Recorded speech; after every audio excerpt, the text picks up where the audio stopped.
Hello, Agnes. Welcome to our conference. Would you be able to tell us who you are, how you work and such? Hello, Susanna and everyone. And my name is Agnese, and I live in Latvia. And also I work as a planned home birth midwife in Latvia. Wonderful. How did you become to work as a midwife, and how did you get to being a home birth midwife? Yeah, it's quite a long story actually, because the interest about midwifery I had already when I was a teenage girl. I delivered horse babies and I delivered cat babies. But I don't know why I chose to go to university and got a bachelor degree in economics. And then I started to work for a bank as a director of a branch. So I was totally in finances and banking. But in that time when I was working for a bank, I got married, and very soon I started to have both of my sons. And I didn't have traumatic birth experience, but still there was something I had questions. Why this happened? What I could do other time different, or what midwives or doctors could do different. And I started to look for answers. Really, I started to read almost everything to find answers on my questions, what happened in my births. Because no one explained me why they do what they do. And I found these answers, and then it was suddenly I understood no more banking, no more finances, just midwifery. So I went again to other university and I got a bachelor degree in midwifery. But I had, as student, I needed to work and have work practice in a hospital. And there was very much routine manipulations and procedures, no evidence-based. And I understood I don't want to be part of it. So I started to look for other options, and I connected with home birth midwife. And I had 1 year experience as assistant, her assistant. And then she asked me if as I was so interested and I had all these skills what midwives need, she asked me, am I willing to join private practice of one gynecologist, very wonderful gynecologist. And I told yes, because they have this like planned home birth. They give this. They offered that service. Yeah, they offered this service. It's very interesting. And so, yes, you said that you have been working as an assistant. That means you were a volunteer, or have you been an employee of that midwife? No, I was volunteer, just helping her and watching, observing. And if I had questions, I was looking for evidence-based care, what next time I can do.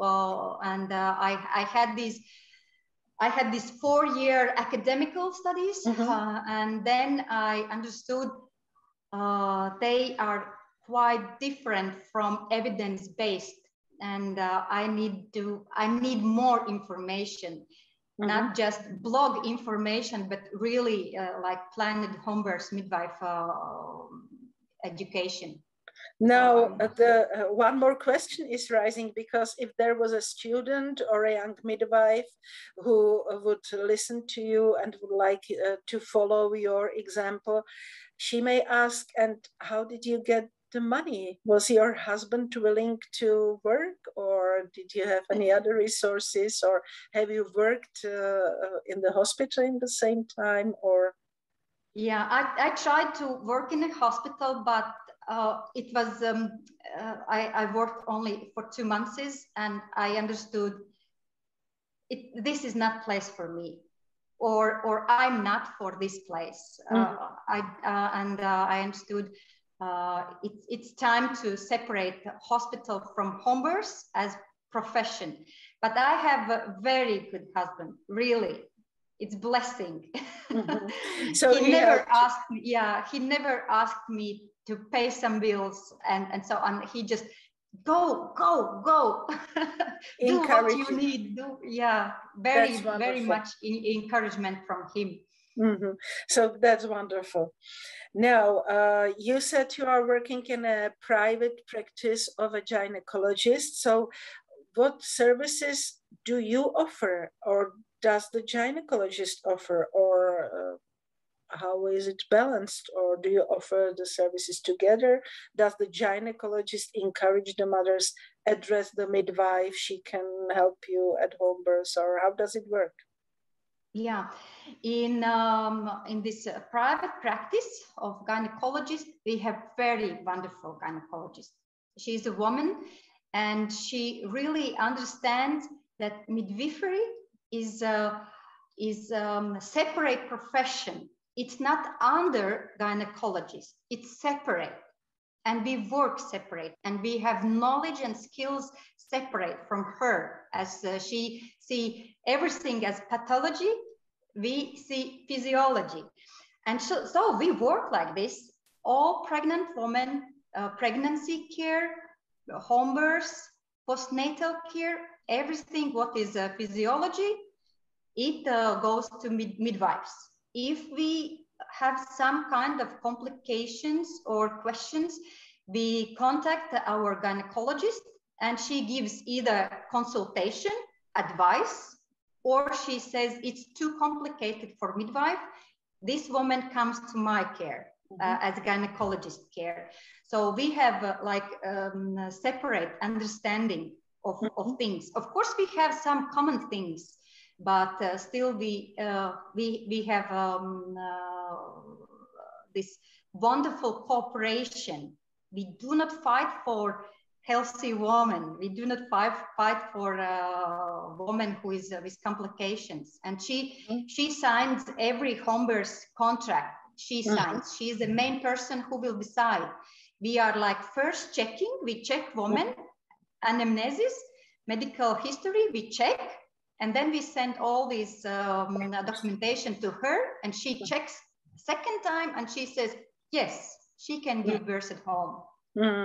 That's really an advantage. It's a blessing, really. Now, when you go for a home birth, you go alone, or you said you were working as an assistant, so do you also have your assistant? And where are the assistants coming from? Are they always students or young midwives, or how this does work? Yeah, 3 years ago I was assistant, but now I work as a midwife, as I showed so big interest in home birth, and I was skilled and with knowledge. Then this private gynecologist asked me to join her team. So 2 years I work already as a midwife, as a partner. In this practice, we are 3 midwives who work together. Usually, if there is no other situation, usually we go 2 midwives to home birth. Not often solo. Too. But the situation in Latvia is a little bit different. Other home birth midwives are solo, mostly solo with some assistants. Either they are other midwives, doulas, or someone who can help student midwives. So it can be different. But my private clinics, we are 3 midwives, and usually we go 2 together to home birth. And you are employed by the doctor, right? Yes. So yes. She pays you? Pays for the job I have done. Yes. If I have conferences, I have salary. You have salary, yes. Yes, and the yes. woman pays to the doctor for the home birth. Is Yes. it covered by the health insurance? Just a little bit. Very specific insurance. Very specific. Mostly the family pays by their own. And no government support, nothing. And it's the same for the midwives who work solo, who have their own practices. Yeah. Planned home births are not paid by government. Only hospital births. And is it an expensive event for the mother or for the family? Can they afford it? In general? In general, if you are pregnant, you have time to save some money for this, and they need to pay after baby comes, after postnatal care. So it's time to save some money, but it's around one salary per month. Like it costs one little bit. It's around 1,000 euros. So it is in general affordable for the family. And approximately 1,000 euros for the care during the pregnancy, plus the birth, plus the postnatal. Not pregnant. It's not included at the pregnancy. Just the birth and postnatal. Yeah. One first visit before birth at home, then all births, and then 2 postnatal visits. Thank you. And is home birth regulated anyhow by the government? That means, is there any law speaking about home birth care? So that home birth midwives can work officially? And yes, we work officially. We have certification, of course, and we are very much regulated by law, by the law. Very much. Very much. So very much. And we have even inspections from Health Ministry Department. What do you have? Sorry, I did not catch it. We have even inspection. Like they are coming and checking, do you have all equipment, what is in the law, and they can watch, if necessary, documentation, and especially the cases where you needed to transfer women to hospital. They are very much interested in these cases, how this goes. So and what's strongly regulated. And what specially stuff, what specially instruments or drugs do you carry in your bag? And do you use everything you have to carry? Or there are things that you just have it in the bag and you could easily leave it at home because you never use it? Could you speak a little bit about that? Yeah. Actually, we have all equipment other labor ward has in a state hospital. We can do everything but C-section. That's the only thing we cannot do because it's regulated by the law. We need to stabilize situation in emergency situations, and we even, for example, intubations, we don't use them, only doctors, ambulance doctors, but we need all this stuff for newborn. Because if ambulance come, they don't have these specific equipment and items what we have as midwives. So it's they just take out of our luggage these instruments or these items, equipment, and use, because we need to have them and they can use it. And we have very rare medicaments for hypertensions and all these things for nephrology, but we don't use them. We have them in luggage in case they are needed for ambulance. Sorry. For example, manual vacuum extraction we also have, but we don't use it, but we still have it. And what things, what stuff, for instance, you carry and your experience is that it's useful because you use it? What items, what drugs, for instance, you use often? Are there any? Maybe there are not any, I don't know. Yeah, no, we have Ringer solution for some situations, natri chloride solution, and we have oxytocin in a solution in intravenous. We have oxytocin in tablets. Also, we have misoprostol. We don't use often, but still we need it. Vitamin K we have for newborn, and it's what family decides on this question. So what else we have? Lidocaine. Lidocaine for suturing. Yes, like local lidocaine and injectable lidocaine. So these are the mainly what we use in home birth. Suturing, something for sutures. Yes, we do suturing also.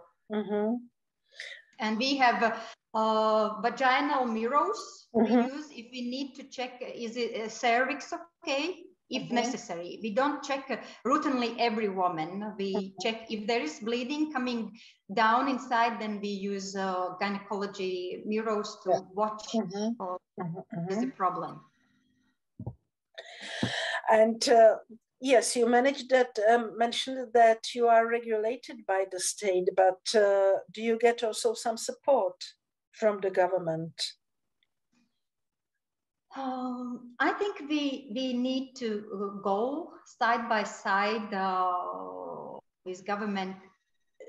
We need to go some way together to understand that we are not enemies. That we have only one purpose: woman, healthy woman, and healthy baby.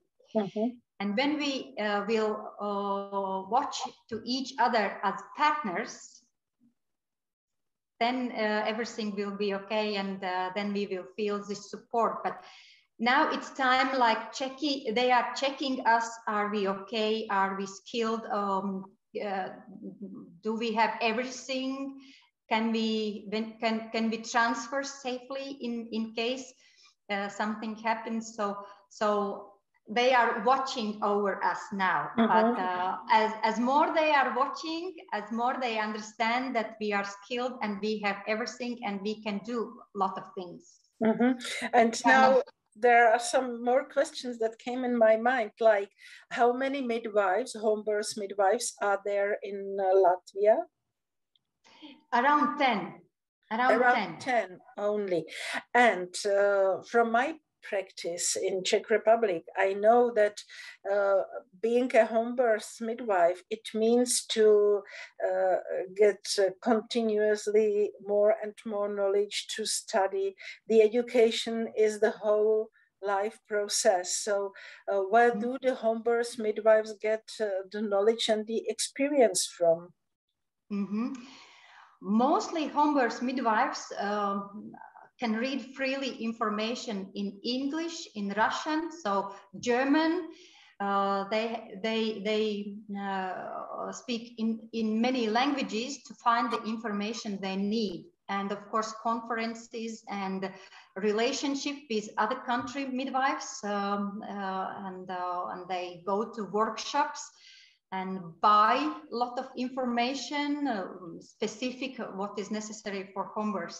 So we are really looking for this information. We are taking, and if lifetime, it's a lifetime, and we need to finish some courses of what is regulated by the law, what midwives need, like every 5 years to get recertification. We need to go attend some courses, but they are very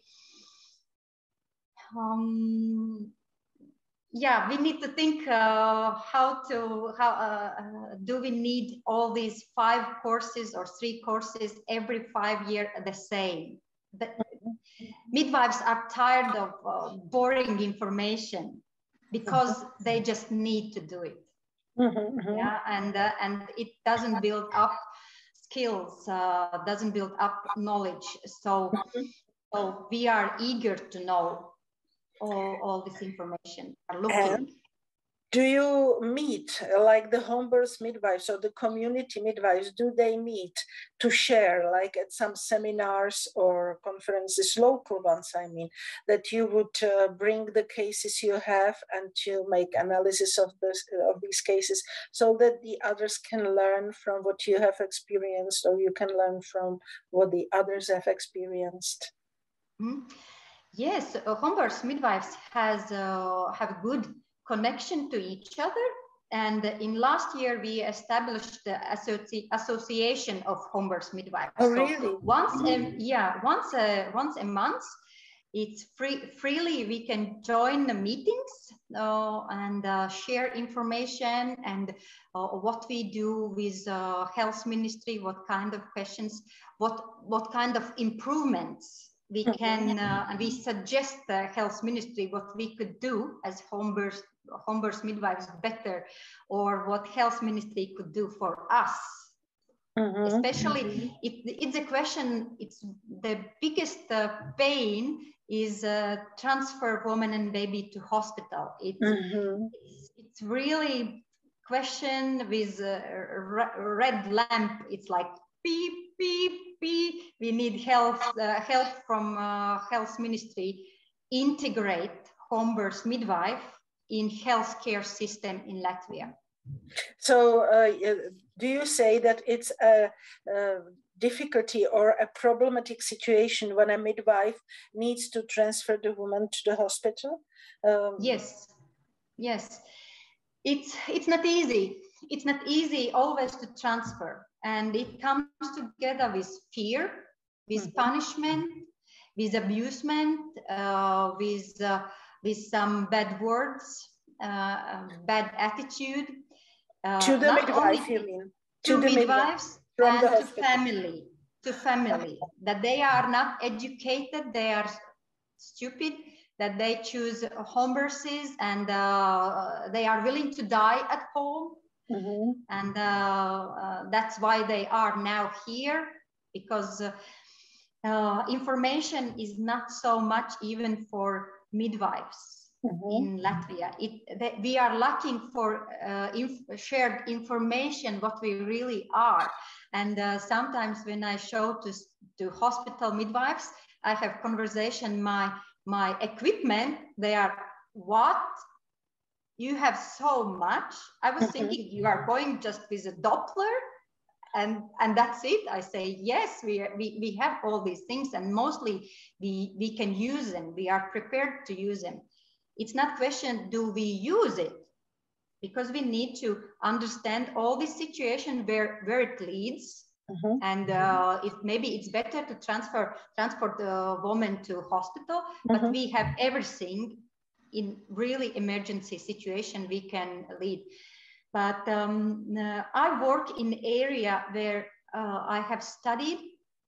In my study time, I worked as a student midwife, and I have good relationship with most of the gynecologists and most of midwives. So if I have in my region transfer baby or mother to hospital, I make a call and I say, we are transferring, be ready for this, or I need neonatologist consultation immediately when I will come to hospital. No papers, this will be after. I will give you all information. I need consultation very fast, or gynecologist.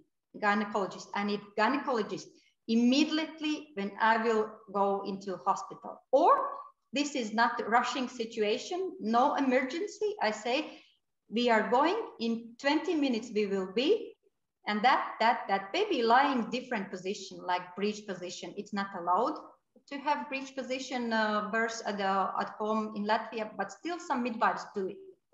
Skilled midwives do it. So this was one example where we don't rush so fast. but still I have a good relationship. And the leading gynecologist once told, you don't have to be afraid to come to this hospital, because I don't care what happened in home birth. When you come into hospital, they become our patients, and we need to treat them as patients, whatever happens. But it's not in all hospitals. It's not, mostly not. Mostly midwives need to hide that there was home birth, and they are ashamed. They do not go together with family to hospital because they are afraid because of this family punishment and their punishment. So this would be nice if everyone would feel safe transferring woman, because it's a reason that we care for this woman and baby. And you said that you can hear bad words from the hospital directed to the midwife, but directed also to the parents. So the parents may also be afraid to be transferred to the hospital, but then it's a challenge to the midwife to face kind of a pressure from the parents' part, and then a pressure from the other. It's quite demanding, isn't it? Yeah, it's very difficult to manage. Sometimes it's why family chooses home birth is they had very traumatic experience from hospital, and they say, do whatever you want, but I'm not going to hospital. I'm just not going to hospital. Do whatever you want. And then we are like pushed in a corner. And of course, we check all these feelings before labor and birth, but sometimes really woman doesn't want, and we understand her. We understand she had traumatic experience, and now if we transfer from planned home birth, she will have more traumatic. So we need to manage this situation, and that's a good. We have in private practice, our leader is a very good gynecologist, holistic gynecologist. So in the middle of night, we can call her, you know, we have this situation, what you suggest? And then she suggests what we can do. It's wonderful. Yeah. And sometimes we even take pictures and send on WhatsApp. What do you think about this? And she says, that's okay. It's little bit, but you know, it's okay. Give her this or that. And she prescribes antibiotics or what, so we feel safe. And maybe one last question. Do you have, as home birth midwives, any written standards that you could share with others? Any procedures? No. Yeah, no, we don't have, but this is what we should have. This is what we should have, and share this information and share, like guidelines or something like that, especially for home birth. Yes, that would be nice. That would be nice. Maybe we will find some way of cooperation. Okay. Okay. Agnes, it was wonderfully interesting information you have provided us with. Thank you very much for that. And I wish really good luck and the help of God. Thank you. Be happy in your work. Thank you very much. He is always with us. God is always with us. That's true. Yeah. Thank you very much. Thank you, Susanna. Now